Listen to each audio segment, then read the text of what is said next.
The last hurdle of a decade-long compensation claim battle. 17-year-old Shamsu undergoes a DNA test to prove he's a victim of a failed drug trial by the pharmaceutical company Pfizer that happened 15 years ago in Kano State, Nigeria. 11 children were killed and several more injured when Pfizer tested out a drug called Trovan on 200 children. The drug was supposed to treat a deadly regional outbreak of meningitis. Pfizer agreed to pay $75 million in compensation in 2009, but they introduced DNA testing as part of the process for qualifying for the payment. Back at home, survivors like Shamsu, who was crippled, and their families feel the DNA test is designed to deny them of the compensation money. Many say they've already provided Pfizer with documents proving their children were part of the trial.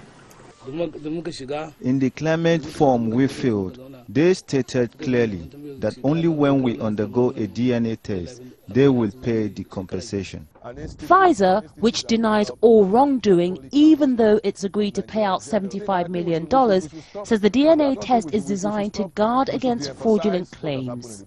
As we're talking, we've collected samples from 547 people, and only 200 people participated in the study. So what do we do?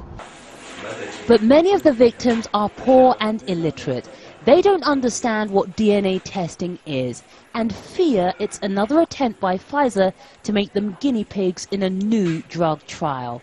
Some victims abandoned their claims when DNA testing was introduced as a condition of receiving payment. Some of the compensation money released by Pfizer has gone into building this $25 million medical research and disease control center. The hope is that one day locals will be able to deal with things like outbreaks of disease and medical epidemics themselves.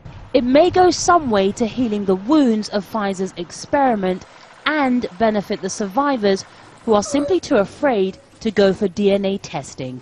Yvonne, Ndege, Jazeera, Kano State in northern Nigeria.